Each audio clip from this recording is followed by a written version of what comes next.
សួស្តីលោកគ្រូថ្ងៃនេះដែរខ្ញុំមកពីក្រុមទី4នឹងធ្វើការ show នៅ demo code តាក់ទងទៅនឹង project e-market ដែលពួកយើងបានធ្វើហើយ project នេះដែរយើងធ្វើមាន back end ហើយនិង front end ជាដំបូងនេះគឺជា landing page របស់ពួកយើងដែលហើយកន្លែងនេះខ្ញុំធ្វើការទាញពី data icon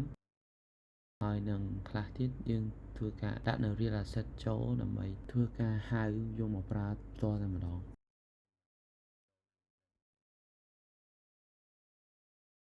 ហើយនៅកន្លែងនេះដែរមាន route ទៅ page ផ្សេងទៀតនេះជា team member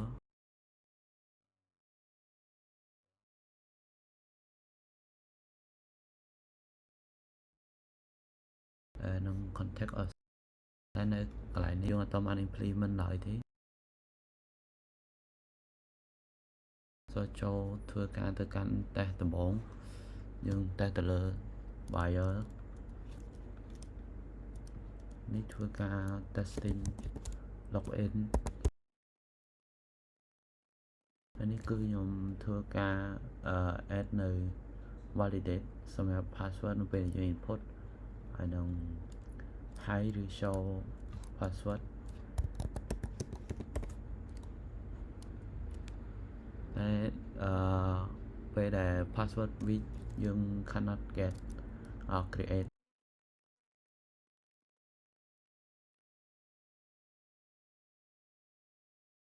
អូខេចឹងខ្ញុំធ្វើការ login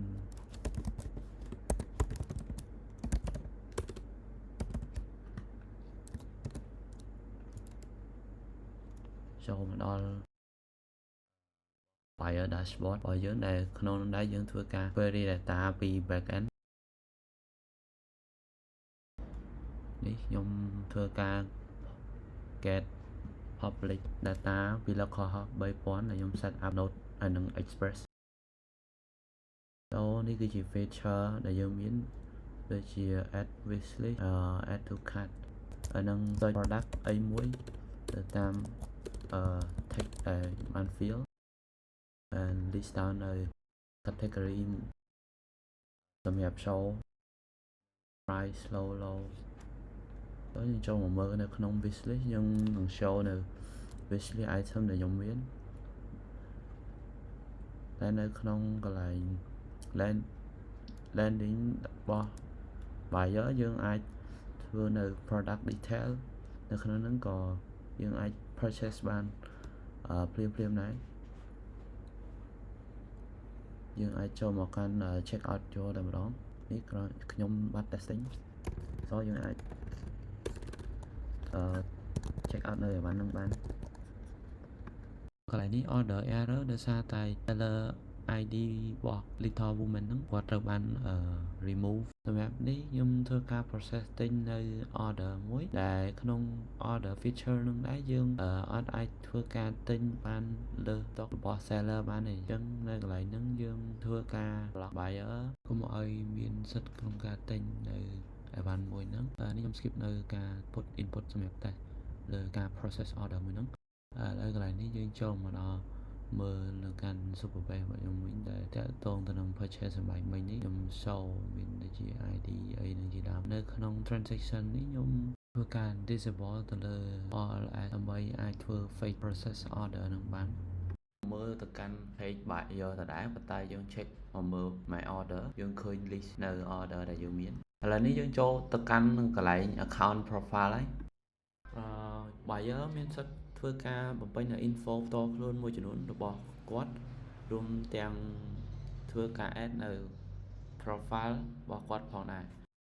បន្ទាប់ពីធ្វើការ save មកយើងនឹងឃើញនៅផ្ទាំង profile របស់យើងកន្លែងនេះដែរ preference យើងមានសម្រាប់ show ជា UI ហើយនិង security setting យើងអាចធ្វើការ change នៅ password ពីចាស់ទៅថ្មីបាននៅក្នុងកន្លែងនេះដែរសម្រាប់ address យើងអត់ទាន់បានធ្វើការ smoothly ទៅលើកន្លែង address របស់ buyer នៅឡើយទេអូខេឥឡូវនេះយើងធ្វើការចូលទៅមើល selling page ម្ដងអញ្ចឹងកន្លែងនេះដូចគ្នាខ្ញុំ skip ទៅដោយសារខ្ញុំមាន data sign in រួចហើយ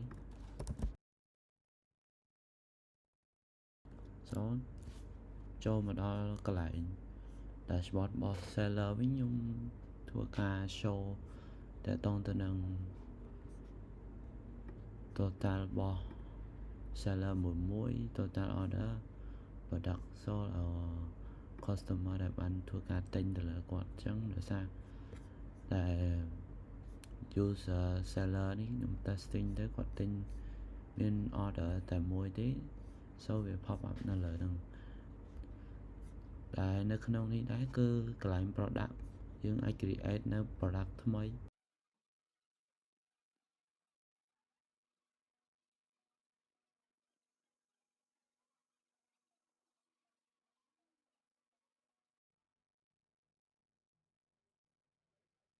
នេះគឺ search product and also យើងអាច custom នៅ product របស់យើងដែលយើងមាន so យើងអាច custom បានយើងអាចដាក់ទៅមាន8ខ8ទៅ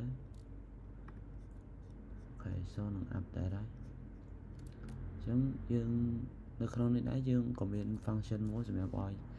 seller អាចធ្វើការ post or remove data របស់គាត់ឬក៏ product របស់គាត់ហ្នឹងអញ្ចឹងនៅពេលដែលខ្ញុំ post កាលណាដែលខ្ញុំ post នៅក្នុង buyer page គឺអត់មានទេ so ដើម្បីចង់ដឹងថាវា work អត់ខ្ញុំចូលទៅមើលកន្លែង buyer page អូខេអញ្ចឹងយើងដើររកមើល Razer អត់មានទេ Razer mouse អញ្ចឹងខ្ញុំសាក unpost មកវិញ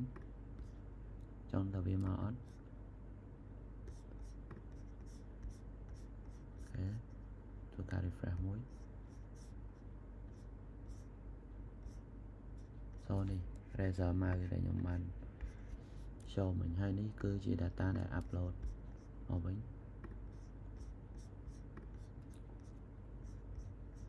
អញ្ចឹងយើងឃើញហើយគឺនៅពេលដែល product របស់ seller យើងគឺ stock នៅសល់0ខ្ញុំនឹង post status ហ្នឹងទៅជា out of stock so product ហ្នឹងអត់មាននៅលើ user page ទេអញ្ចឹងបើ seller គាត់ចង់បន្តឬក៏ថាគាត់មាន product នឹងដដែលសម្រាប់ restock អញ្ចឹងគាត់អាចធ្វើការ edit ទៅសម្រាប់ edit stock ហ្នឹងអញ្ចឹងមកដល់ order អញ្ចឹងកាលណាតែមាន load នៅ order purchase ពី buyer មកគឺ seller មួយនឹងទទួលបាននៅ order របស់គាត់ដែលយើងធ្វើតាក់ទងទៅនឹង script method ហ្នឹងសម្រាប់ឲ្យយើង fake នៅ credit card and នៅក្នុង superbase database របស់ខ្ញុំធ្វើការដាក់ unrestrict ទៅលើtransaction ដែរដើម្បីធ្វើការដំណើរការនៅ feature ហ្នឹង so នៅពេលដែល seller គាត់ទទួលបានការ order ពីនេះគាត់នឹងមាន show នៅ detail តែដោយសារខ្ញុំបានធ្វើការ confirm order នេះហើយ so មានន័យថាអីវ៉ាន់ហ្នឹងយើងអាច seller ហ្នឹងគាត់បានលក់ទៅកាន់buyer របស់គាត់ហើយ so នៅកន្លែងហ្នឹងដែរយើងនៅក្នុង future យើងអាចធ្វើតាក់ទងទៅនឹង logic បន្ថែមសម្រាប់ថា seller អាចនឹង track នៅអីវ៉ាន់របស់គាត់ថា delivery យ៉ាងម៉េចឬ processing ឬក៏ completely បន្ទាប់ពី buyer បានទទួលបាននៅ order ហ្នឹង so អាហ្នឹង in the future implementation so សម្រាប់ analytics វិញនៅក្នុងនេះដែរ order status breakdown នេះដោយសារខ្ញុំ skip នៅ status ទាំងអស់ហ្នឹងយើង purchase នៅ confirm មួយ so កន្លែង data status breakdown ហ្នឹងវាអត់ pop up ទេហើយនឹង conversation rate នេះយើងអត់ទាន់បាន implement ទៅលើ database និង UI ទាក់ទងទៅនឹង buyer page ដូចគ្នា so កន្លែងហ្នឹងខ្ញុំធ្វើការរំលងចោលសិននិង product state យើងធ្វើតា select ពី back end របស់យើងមក ដែលមាន product active ឬ inactive ចឹង inactive យើងងាកមកមើលនៅក្នុង product យើងអត់មានទេចឹងកន្លែងហ្នឹងវានឹង show នៅ list នៅកន្លែងនេះ and then profile យើងអាច edit បានតាក់ទងទៅនឹងavatar image ឬក៏ location phone number or store name ចឹងដោយសារ admin page ខ្ញុំអត់បានធ្វើការ route ផ្ទាល់ទៅលើ trend dashboard ទេខ្ញុំដោយសារវាជា secret របស់ពួកយើងចឹងខ្ញុំធ្វើការដាក់នៅ route របស់វាចឹងខ្ញុំចូលមកកាន់កន្លែង admin log ផ្លិតឥឡូវនេះចូលមកកាន់ admin dashboard ម្ដងដែលយើងឃើញនៅ data ទាំងអស់ដែលយើងធ្វើការដាក់នៅលើដូចជា total sale action user total order ហើយនិង revenue growth ហើយនៅក្នុងនេះដែរក៏យើងមាននៅជា chart នីមួយៗដូចជា sale trend ហើយនិងជា chart របស់ category របស់យើងនឹង region order យើងអាចឃើញនៅ order មួយចំនួនហើយនិង top product កាន់ user វិញគឺ admin មានសិទ្ធិមើលទៅលើ user ទាំងអស់សម្រាប់ manage ពួកគាត់យើងអាចជា remove ក៏បានហើយយើង remove ជា user ក៏បានឬក៏ add user ក៏បានចំពោះកន្លែង NA user ហ្នឹងគឺសម្គាល់បានថា user ហ្នឹងគាត់ធ្វើការលុបចេញពីតារាបាត់ហើយ so បានយើងshow មកជា NA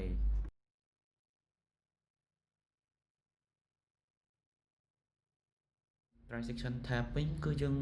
មើលឃើញនៅ total revenue ទាំងអស់និង order pending refund និង status មួយចំនួនហើយនៅក្នុងដែរយើងឃើញនៅ history transaction ដែលយើងអាច query ទៅតាម status បានចំពោះ tab report វិញយើងធ្វើការឃើញនៅ report info មួយចំនួនដែលយើងបានគណនាប៉ុន្តែនៅកន្លែងហ្នឹងដែរយើងមិនបាន implement សម្រាប់ការ export ទៅជា file ផ្សេងៗទេយើងចូលមកមើល profile របស់ admin ម្ដងដែលកន្លែងហ្នឹងដែរយើងធ្វើការអនុញ្ញាតឲ្យ admin គាត់អាចបំពេញនៅ info តាក់ទងទៅនឹងឈ្មោះរបស់គាត់លេខទូរស័ព្ទ department bio ឬ description អ្វីផ្សេងៗទៅដែលគាត់ចង់ធ្វើការដាក់នៅលើ profile របស់គាត់ហើយនឹងចំពោះ location ផងដែរ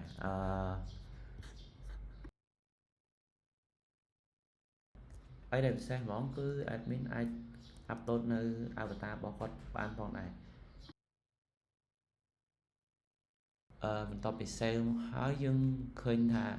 UI របស់យើងមានភាព unique ជាងមុនហើយនឹងគួរឲ្យចាប់អារម្មណ៍ផងដែរបាទសូមអរគុណ